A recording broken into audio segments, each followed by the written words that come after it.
Hey everyone. So as promised, we've got the Antihero presentation here that we're going to go through. This is going to help us to understand not just the Antihero journey, but I want to get a little bit more practical in this thing. I want us to understand how to tell your story appropriately, depending on who you're talking to. So this is going to be a very practical one. And so let's go ahead and just start sharing the screen. Hey, now listen, I'm using presentations now, and I don't know how to get the full screen without making my screen full and then still being able to kind of see the presentation at the stream at the same time. So, those of you that know, hey Kirk, I'm gonna have to reach out to you, man. Shout out to Kirk Nugent, and also shout out to Pierre Quinn. So this actual presentation was for the Activate Courage or Courage Activated tour that he put on for. I think it was in the beginning of the year. I think it was January, just before COVID was running rampant. We were all down in Orlando, and so this was tailored for that. He has another one coming now. I believe it's the Activate Courage, or is it Courage Activated? Pierre, you let me know. Write that in, and I'll put it the proper link too. I don't want to mess up the naming because I know that affects. But it's on Eventbrite, that's for sure. And or just go to his site. Go to his Facebook page if you guys are connected with him. If not, it's Pierre Quinn with 2 N's. And yeah, man, reach out and sign up. It's going to be good. He has a really good lineup of speakers who are going to be bringing the heat and hopefully transformation for those of us who are looking forward to attending. Okay, so as you can see, I use Darth Vader as the logo. That's the current logo for the Antihero Clinic.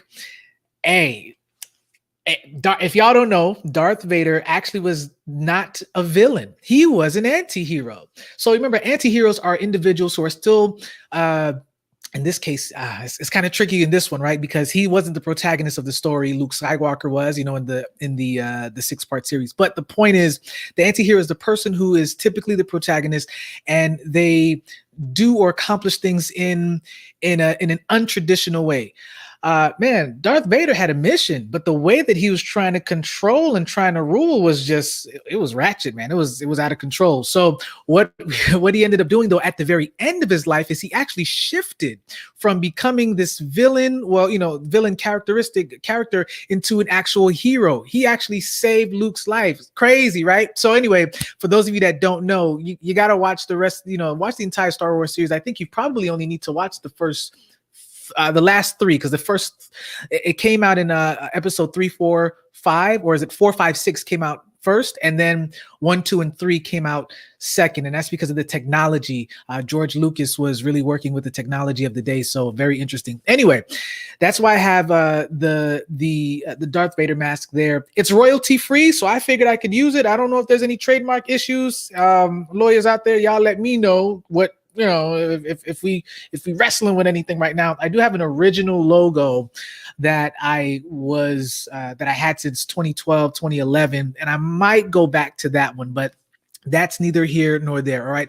So this is where you can reach out, where you can find me on Facebook, Instagram, the website. Guys, all of this stuff has really just been put back up recently. Okay. We were talking about starting again, not starting over. So the stuff is already here. All right. This stuff has already been made. For some of you, the resources, the stuff is already here. You already got the stuff. It's just taking the courage to put it back up. All right.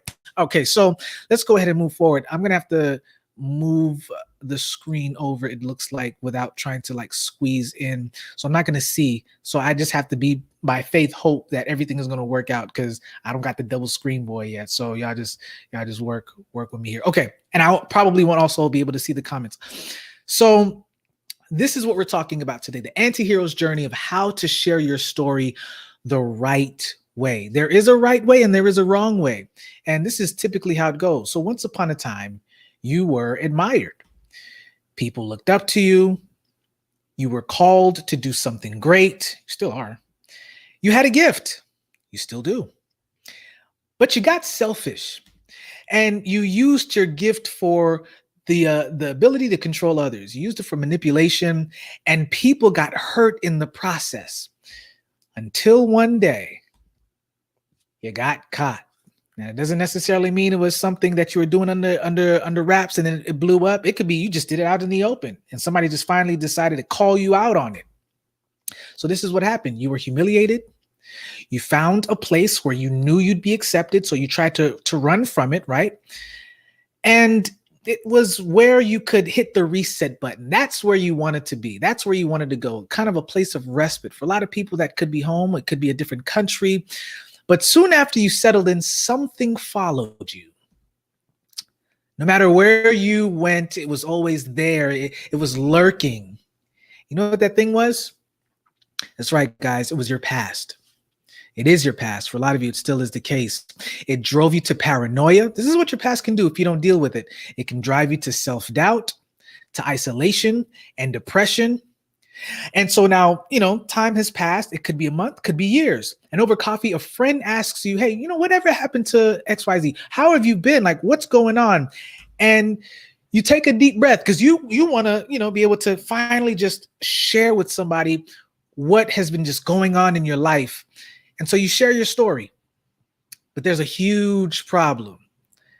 What's the problem? First, you talk too long. Second, you share too much. Third, you criminalize yourself, and you also begin to demonize other people in the process. You're blaming now other people. So here's the question. This is the question of the day. How do you begin to share your story appropriately while moving on from a shameful past experience? Now, mind you, this can not necessarily be something that's that you intentionally did wrong. Sometimes you just shot your shot. You went ahead and applied for something and it didn't work out. And that's now the shame, like the shame of failure for a lot of you that come from educational, maybe that's not the word, but academically competitive families, right? And you're supposed to go to maybe an Ivy League school or something like that, or maybe you didn't get the grade that you're supposed to get or the GPA or whatever the case is. And so how do you move on from this shameful past experience? Well, the other way to frame it is, how do you confront your past and then live with purpose? It's hard to be able to move forward with meaning if the looming thing behind you is if you're still wrestling with the thing, right? That's kind of tracking you. Okay, guys. So you know what I'm going to have to do? I think I'm going to have to go back and forth between sharing the screen and this and just checking in with you guys, just in case anybody might be dropping something in. Okay, so kind of bear with me here. So what do? Well, you need to see your past from a fresh perspective. You need to get a new story map for your life. And it has to do three things. The first one is you need to reframe your past. And the way that you reframe your past is to forgive yourself. That's the first thing that you have to do. The second thing is you have to regard your present, which is to love yourself. So you forgive yourself, love yourself. They're two separate things now. You forgive yourself for the things that you've done, but then you have to start embracing where you are right now in the moment. That's how you love yourself. And then you have to rebuild your future. And the way that you rebuild your future is by serving other people. I just saw a quote from Jono the Giant, man, Jonathan Gustav. I think he wrote this yesterday, the day before on Facebook. He said that the way that you want to start living with meaning, I'm butchering it, but just bear with me, is by serving others. By serving others, you will begin to tap into the purpose of your own life. I messed it up, but that's really what it is. You find you by helping somebody else. So you're probably asking the question, well, what's the map? What does this look like? Well, this is where the anti-hero's journey comes in. This is from my personal experience, guys. And this is how you are able to navigate through it. It's something as well that I now still need to continue taking the process through. Yo, man. Man, it was told to me recently that I have not been taking my own medicine. I need to go through the process just as much as I've created this thing and sharing it with other people. If I don't, then it's of no value, maybe to you, but it's no value to me, right? So it's kind of like a scaffold builder. It's the people who think about the people who built Noah's Ark, right? They were there. The terminology would be they were shooting in the gym, right? They were with him when it was time to build the thing. But then after it was built and it was time to wait, man, that waiting period for the people who are working and working and working, now there's nothing left to do but to wait and to see what's going to happen. They fell off. And out of all of the people, even the individuals who helped build the thing, only 8 people got on the boat. Like, that's crazy. And so I say all of that to say, you got to do this process. And I'm saying you and me too. This is what the process is. The first step, there's 7 stages in this thing, and I use alliterations because it's easy to understand. The first stage is reservation. Now, before I go into this, what I don't have in here is the hero's journey. Okay, the hero's journey was it was made by Joseph Campbell. 1949, he created a 17-stage journey where the hero, the protagonist of the story, goes from a call to adventure all the way through crossing the threshold of the ordinary world into the new world, and then he goes back into the ordinary. Think of one of your favorite movies. My top number one is The Matrix, right? And he gets the call to adventure. His call, the answering to the call is to be the one, right? Well, the call to adventure was to wake up. You know, the computer screen shows wake up Neo, but eventually that call turns into him being the person who's going to actually conquer Agent Smith, right? So he's supposed to be the one, the Messiah in the movie. And long story short, he crosses by taking the red pill, crosses into the Matrix, or leaves the Matrix. Sorry, it's my favorite movie. I should know this thing. And he does what he does into the special world, and then it's time for him to reinsert himself into the Matrix. That's in the third installment. Long story short, he beats Agent Smith, and all is well with the world. I'm saying all of this to say that the hero's journey is amazing, but it's not for those of us who have what I call falling off of the beaten path. And so the anti-hero's journey is used to help you to go through this 7-stage process to help you to pick back up where you left off. That's really what it is all about. So here's the first step. Reservation. You are reserved for something special. This is the fundamental, philosophical, Christocentric perspective of how meaning and what meaning is all about. You are not the person who is ultimately in charge of the universe. There is a transcending being. There's a person who has already created and added meaning to everything. He's God, and he has, when you were born, put that on you. Even before you were born, he's put that on you before you were even born. That's crazy. Before you even existed, he already knew what he was going to use you for. So you have already been reserved for something special. That is the philosophy. You don't have to do anything else, but you have to accept that fact. This entire paradigm does not work if you don't accept the fact that you were reserved for something special. It's a philosophy.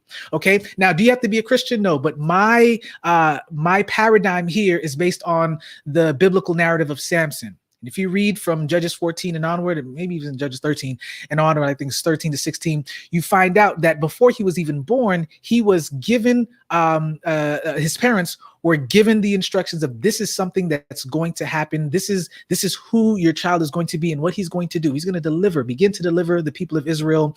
He's reserved for something special. That was given to his parents before he was even aware of it. So what's the second thing? Well, the second thing is you got to recognize. You have to begin to recognize that you were reserved for something special. You were reserved for greatness. Recognize your purpose. That's step 2. Step 3, but here's what happens. And this is where the anti-hero's journey really takes form. You rebel against using your gifts for personal gain. Okay, that's the basic form of what rebellion is all about here. Reservation, recognition, like, oh, wow, I didn't realize I can speak. Oh, wow, I didn't realize I have the power of persuasion. Oh, wow, I didn't realize I have the power of music. Oh, wow, I didn't realize I have a knack for artistry, or for writing, or for journalism, or for law. What you end up doing is you take those things. Let's say if you're a lawyer, you have the ability to argue, right? You take those things and you twist it so that you can come out on top. That's what rebelling means. That's when you begin to fall off the hero's journey, stage 3. And so that's how come we don't begin with stage 3 in the anti-hero's journey. Okay, let's begin with your rebellion. It doesn't make sense. You have to first remember that you were reserved for a purpose, because remember, you're now in this place where you don't feel like you're worth anything right now, or you don't feel like you're meant to do what you were doing before on the hero's journey. So you got to start with the reservation piece. You were reserved for it. You got to remember it. You got to understand that you once recognized it so that you can get to the point of, wow, where did I rebel? Okay, that's why we're doing it this way. Stage 4, you fall to your ruin with public shame. It usually is public. It has to be public. Brene Brown talks about shame resilience. And so with this idea, and I don't know if we'll get into it, I think we'll get into this one, there's a difference between humiliation and shame. So humiliation is a corrective act that's an event, a corrective event or an event that's a public event that helps you to correct your behavior, right? So I always use this example. You show up to work on time, great, you get affirmed. Show up to work late, your boss calls you out in front of everybody. Hey, Chris, you got to step your game up, man. Like it's 9/11. poor choice of time, but it's past this time. Like, you're supposed to be here at 8:30. Like, what's going on? He publicly puts you out there, but it's to motivate you to do better. What shame does is it shifts this the event that's supposed to help you to do better into this narrative that tells you it's not about your behavior, it's about you. So instead of you saying, man, I got to get my act together, you're saying, wow, I suck. Like, what's wrong with me? That's where shame starts to take place. And then we can talk about the fight or flight, what happens in shame and all of that. But the point is, you fall to your room with public shame. All right. That's where the degenerative narrative begins to manifest itself. But then there's an upswing. You want to make a change. So as a matter of fact, I don't know if you can see it here, but the dots here actually are kind of directional. So the ones that are like linear is because it's kind of, there isn't really a change per se. You were reserved and then you move over and then you recognize, but then you go down because it's rebellion, and then you go further down, which is ruination. But then you want to make a change. So it swings up to repentance. That's what repentance means. It really means, in the Greek, it means to turn. So you're tired of being tired. So you make a mental shift to do something different about what you want to do, but it's just a mental shift.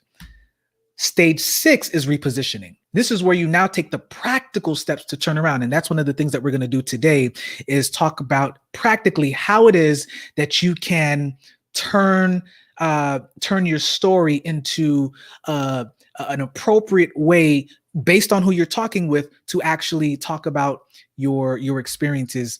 And then the last one is really a restoration. It's like that crowning moment where you restore yourself to fulfill your purpose. It's really more so you fully embracing the recognition yet again. And so I went through all of that and like, all right, that's all good. But how do I use this? How do I use the anti-hero's journey? Well, here's the framework that I've worked out. So we're in this first quadrant here, how to reframe, right? That's where you're dealing with stages 1, 2, and 3, where you have to know your story, own your story, and move it. I call it combing, right? But you have to know what's going on first. And that's the beginning of reframing the thing.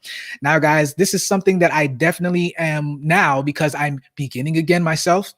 I'm working out a curriculum so that all of this stuff can actually be put in, because there's so many theories that are tied to this thing, like Bloom's revised taxonomy, narrative identity theory. I think there's some self-perception theories. There's a few things that are working in this thing. Okay. So today we're only dealing with how to reframe. All right. That's why this is stages 1, 2, and 3 that we're dealing with. And this is what the reframing method looks like.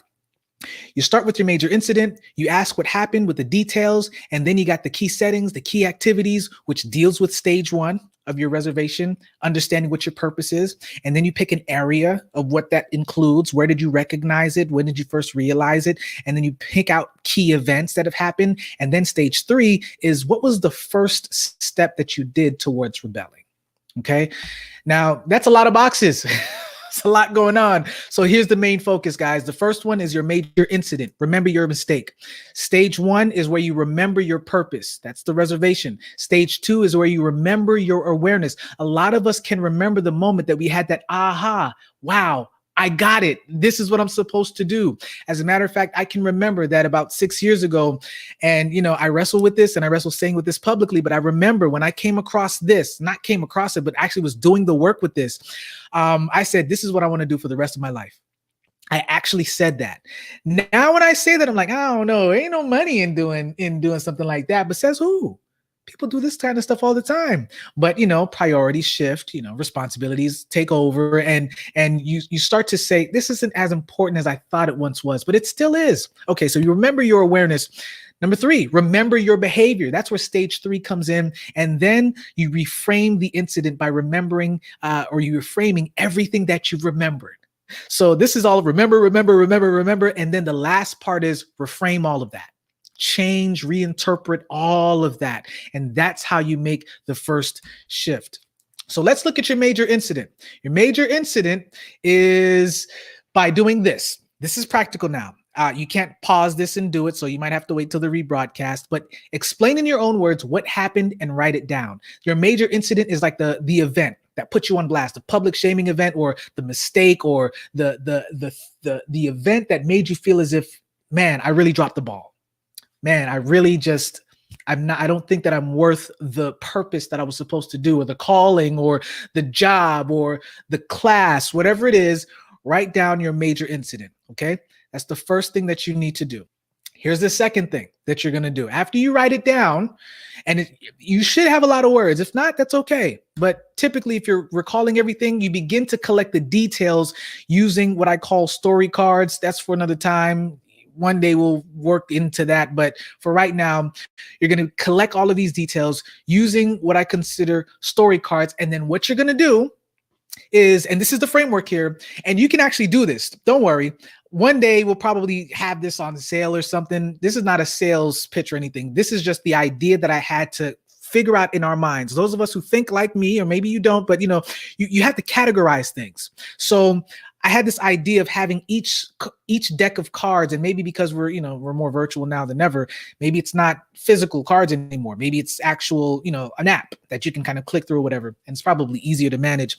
But each key deck has its own set of cards. So you got 5 keys: the setting, the activity, the people, decisions, and the benefits. Remember, we're going back to that framework where you got to remember the details of everything that happened in your incident. Okay, so after you have these key areas, we begin with the first one. Okay, so work through this with me. This is how you're going to properly reframe your story. It's the easiest way right now. This is not counseling. This is not therapy. This is just one of the methods that you can use so that you can take a long, drawn out, most likely experience and really begin to package it neatly. Here's the first thing. Figure out the key setting. What does that look like? Well, think about what happens. So is it corporate? Is it artistic? Is it medical? Did it happen in the athletic field? Is it political? Is it religious? Is it residential? Was it freelance? What was the area of the major incident? All right, your inciting incident. Remember the public shaming experience. Where was it? Where were you when you felt that? Ah, man. And more so, not necessarily where were you, but what were you in that caused you to be like man? Where were you rebelling? Was it in a corporate area? And I think that's what we use for this example here. So let's say that your incident happened in the corporate setting. What you do is you select corporate, and we drill down even more. Where in the corporate setting? Was it managerial? Was it financial? Was it relational? Like, what was it? Let's choose financial. That one is done. Cool. Key settings done. Put it aside. This is helping you to figure some stuff out, and just to compartmentalize it, but you're addressing it. See, a lot of us, we compartmentalize stuff and then we suppress it to deal with other things. Use that same process though, but for working out the actual thing. So it's financial. Now let's look at the key actions that you took to trigger this incident. Here's the next thing. So in order to figure that out, what you're doing is you got to look at your key activities. So here we go. What did you do? Was it forgery? Was it embezzlement? Was it securities fraud? What was the thing that you did? You're an amazing accountant. You're great with numbers, but you used it for your own personal gain. What was it? Let's say we choose forgery, and we narrow down what kind of forgery. You want to get as specific as possible. And you'll see why we're going from broad to specific. Let's say it was signature forgery. Key activity is done. All right, next, look at the main parties that were involved in your incident. Who are the people? Was it a family member? Was it a friend, colleague, coworker, acquaintance? Was it a random person? Was it a stranger? We're going to go with a family member, and let's say it's a close relative, okay? So we narrowed that one down. Boom, key people complete. Now we go to the next one, key decisions. Recap the core decisions that led to your incident, led to the spot being blown up. What was the rebellion decision that you chose? Now, what was it? What were the influences? We're going to put here, was it curiosity? Was it outside influence? Was it vengeance? What was it for you in this scenario? It's an outside influence. And what about it? What led you? Remember, you're trying to understand what led you to this thing. And for this one, was it blackmail, peer pressure? For this one, it was you were in need of help. Okay, key decisions complete. Now, key benefits. This is important. How did it benefit you? You did this for a reason. You just didn't do this, well, unless you were coerced. But then if you were coerced, you wouldn't be the anti-hero. Okay, that would be a different thing. And then I think there probably would need to be a whole nother paradigm for coercion and people who still have a narrative of shame for something that they didn't do themselves. It's a whole nother paradigm, guys. This is for people, especially for leaders who have consciously made the effort to go out of their way, not really because it's a gift, so they don't really have to go out of their way, but to manipulate situations or people in order to receive their own gain their own benefits. So key benefits: mental, physical, spiritual, social, monetary safety. Now there are probably more, but I was using Keynote for this, so there's only so much that you can put and fit in on an 8x8 type square dimension. So we choose social, and all anti-heroic benefits eventually amount to acceptance or validation. This is my thinking when I was working this through. So what really was it? Was it validation, acceptance, recognition, or power? Validation. Okay, so now you begin to express what you've done using the deck of keywords. So you've got this thing, but now you've selected your key pieces, but now you need these specific words. I committed blank for blank with blank to blank, who was blank because I blank, want blank, need blank. All right, so you guys got the picture here. You need keywords. Why do you need keywords? It helps you to stay on target, especially if you're like me. If you can talk and wax eloquent, man, you're gonna need some keywords to just keep you on target. So what does this look like? Take our key incidences. I committed signature forgery for a close relative who was in need of help because I wanted validation.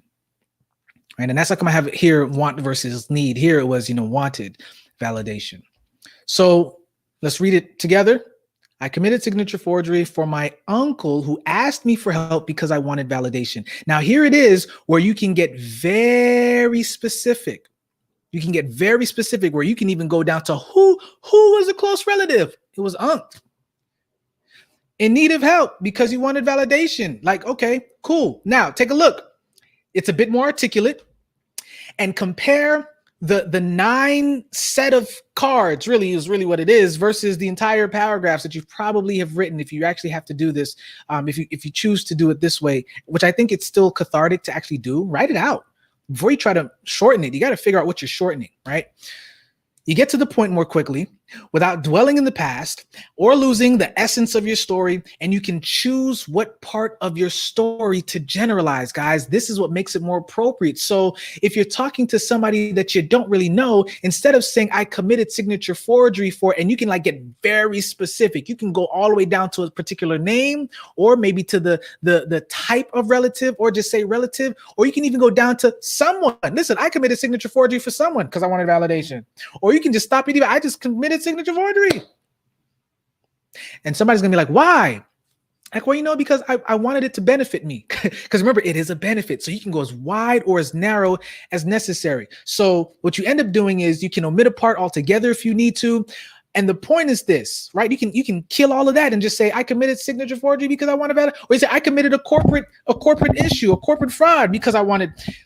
All I'm saying is this: you move from your major incident to stages 1 to 3 in the actual paradigm that's been created here.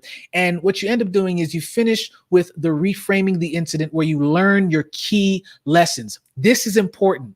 The reason why you're remembering the mistakes, remembering your purpose, remembering your awareness, remembering your behavior, to reframe everything that you remembered in the way that we just did in this previous thing right here, right? So that you can get to the details, is because you have to learn some things.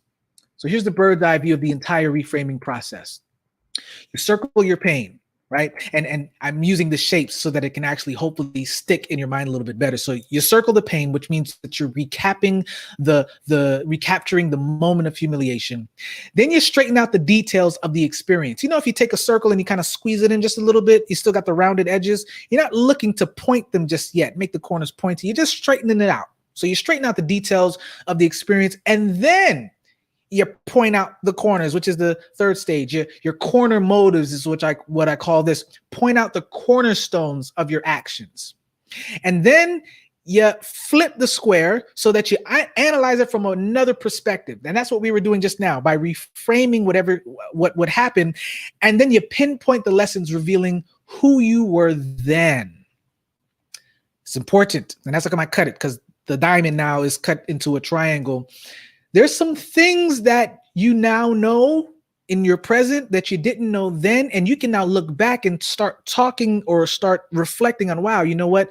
Yep, I definitely learned this lesson. I learned that lesson. And it may not be lessons per se. Maybe it's just being able to articulate the experiences in a different way, from a different perspective, which really is about learning. Okay, and that's where Bloom's revised taxonomy comes in. So the shapes correspond to the reframing process. I already explained that to you. So you got the circle, straighten, corner, flip, and then you got the cut.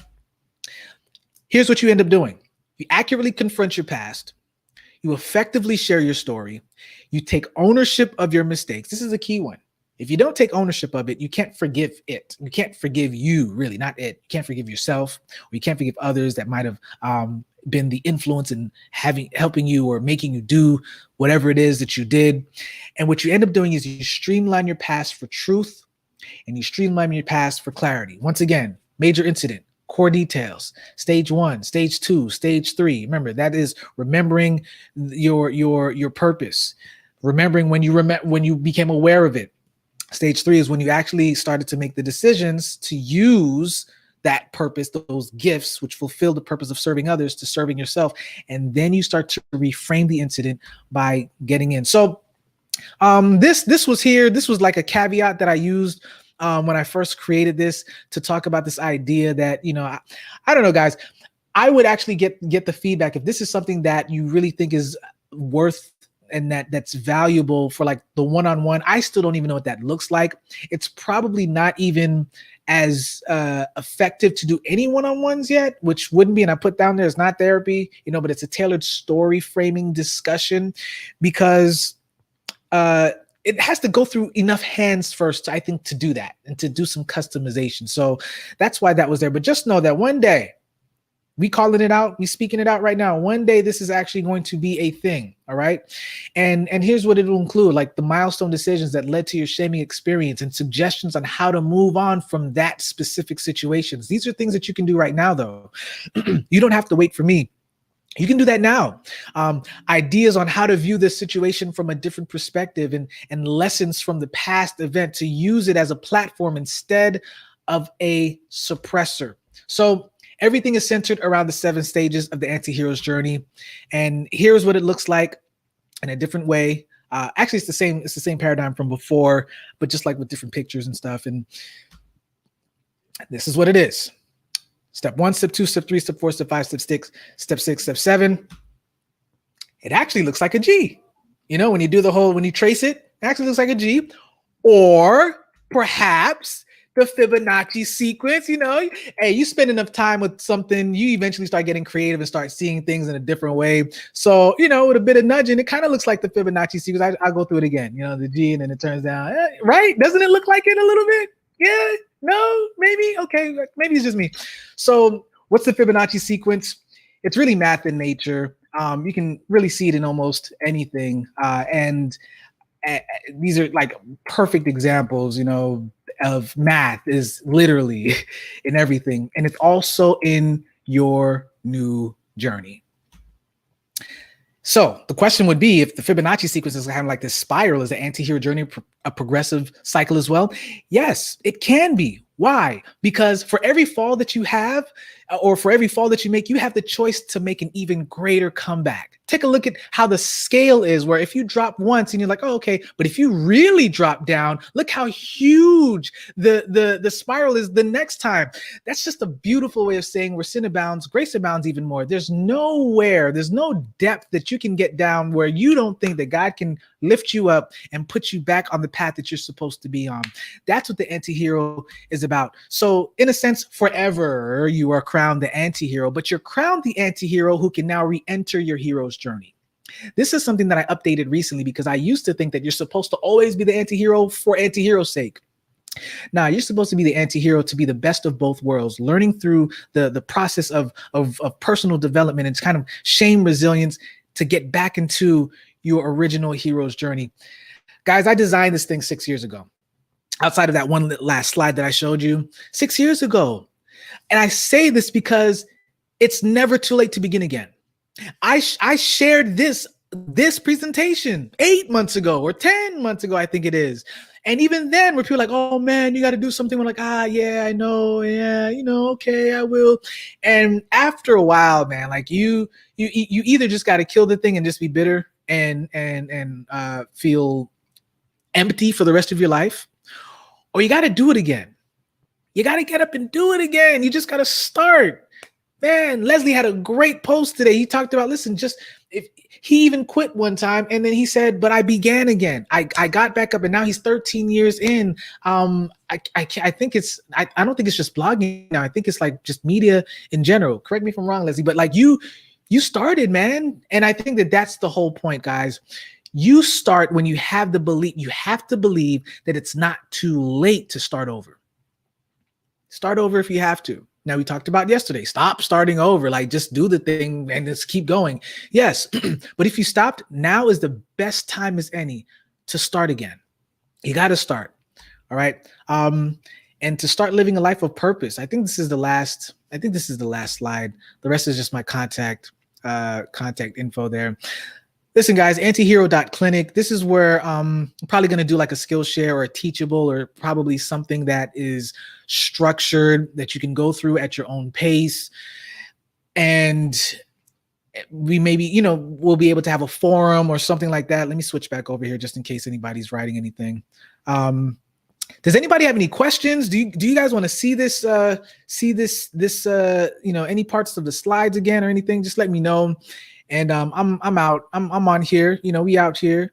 And I will do my best to answer any questions that anyone might have. As a matter of fact, it might not be showing up on StreamYard. So let me just double check because somebody might be actually writing something right now. Okay, not yet. Okay, cool. So I got to work on that. We gonna work this out. StreamYard is cool. And then I saw, I think Kurt was talking about Restream. I'm like, Restream? Oh my goodness, what's going on here? There's so much stuff just updating over the last couple months. You just think you on top of things and then you're not. So anyway, guys, we're just kind of going through this process together. And yeah, I hope that this was beneficial. I hope this was beneficial to you. Remember, there's a practical way for you to actually share your story. And the best way to do it is to actually practice. You have to practice in the mirror, practice with somebody else, practice with somebody that you trust, people that you trust, and kind of go through the process. And I told you, someone told me, I ain't gonna say who it was, but somebody told me, it was Pierre. Somebody told me I got to do this. I got to practice it myself. I got to go through this myself, guys. So no one's perfect. Okay. No one's perfect. Now, I don't want to beat over a dead horse, but you probably need to hear it again. It is possible to start from where you are. Even if you feel like it's too late, it's not too late. The Antihero was created. The Antihero's journey was created for those of us that feel like it might be. It is not too late. And there's so many different frameworks and paradigms out there. This is nothing new. It's this universal stuff. It's just my way. It's just my way of doing the same exact thing, guys. It's just my process. It's my personal experiences. You will probably come up with something similar, and some group of people might have resonate with how you are doing it. It doesn't matter. The whole point is you just got to start with what you have, with where you are. And so, yeah, that's it. I don't see any responses, but maybe later on, people might. I encourage you to write anything if you want. But yeah, come on, guys. So I really enjoy just going through frameworks and strategies. That's just part of just who I am. Speaking, I think, is probably secondary to being able to do stuff like that. I literally look back at the presentation. I'm like, you did what? How did you come up with that? Guys, if you sit with something long enough, you start to see things in a different way, right? And, you just start studying and whatnot. So, but that's my thing, right? It's my gift. You might have something else, So anyway, take that gift and use it to serve other people. That is the goal. You got to use it to serve other people. Okay. I'm done ranting, done rambling. I hope that you're good, and we'll see you guys. I'm assuming tomorrow, unless something pops up. Like now, okay, this is the last thing. So like now I actually am I just have my stuff up. I usually pack down everything every day, but now I just got my stuff up because you never know what's going on, and you just go ahead and just start streaming stuff. So anyway, love y'all, man. And I hope that this was good. Hey, Mike, I appreciate you. I appreciate you, Mike. Thanks, man. And hey, if you got any questions, Mike, just let me know. And we'll rock it out together, bro. So and I want to be able to scale this too, Mike. I want to be able to have this thing that I can do once to hit hundreds versus having to do it over and over and over again. In the realm of technology, man, this is what it's about, right? This is what it's about: being able to scale your value to multiple people versus having to burn yourself out. So, anywho, thanks, man. I appreciate the affirmation, and we'll keep this stuff rolling so that you guys can continue to be blessed with this content and act on it and to improve. All right, see you.